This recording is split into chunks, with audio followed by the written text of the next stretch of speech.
လိုမျိုးအရင်ဆော့တဲ့ baby လေးတွေမမေမရှိတယ်မလားအဲ့လိုဆိုရင်တော့ဒီ baby ကျဲပါလေးကလောကိုအသုံးဝင်နေပေါ့နော်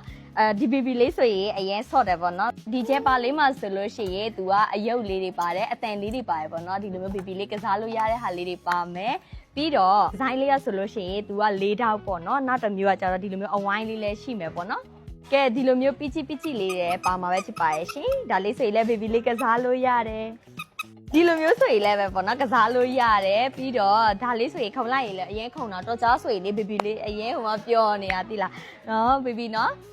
အဲ့တော့မေမေတွေမှာလည်းပဲတော်ကြား baby လေးလိုမျိုးရှိတယ်ဆိုရင်တော့ဒီကျဲပါလေးမဖြစ်မနေဝယ်တစ်တယ်ဒီကျဲပါလေးကအရင်လည်းအသုံးဝင်နေပေါ့နော်တော်ကြားလည်းပဲပါဝေပစ္စည်းလေးတွေလည်းပြောပြပေးလိုက်တယ်ပေါ့နော် baby လေးက9လပြည့်ပြီးတော့သူက6လပြည့်တော့မယ်နောက်10ရက်လောက်ဆိုရင်6လပြည့်ပေါ့နော်အဲ့တော့တော်တော်စားတာဒီလိုမျိုးခုံလို့ရတယ်ပေါ့နော်အဲ့တော့မေမေတွေကတော်ကြား baby လေးလိုမျိုးပဲလာပြီးတော့မှဆိုင်မှာကိုတိုင်လာထည့်ကြည့်ပြီးတော့မှလာထိုင်းကြည့်လို့ရတယ်ပေါ့နော်ကိုတိုင်လာထိုင်းကြည့်ဖို့အတွက်ဆိုင်လိပ်စာလေးပြောပြပေးမယ်ပေါ့နော်ဆိုင်လိပ်စာလေးကယူစနာပလာဇာအနီးယူစနာလန်နဲ့ဂရမလန်ရဲ့ထောင်မှာလောကပကြီးမရှိဘဲနဲ့မနက်9:00နာရီနေပြီးတော့မှညနေ6:00နာရီထိဖလစ်ပေးထားပါတယ်ရှင်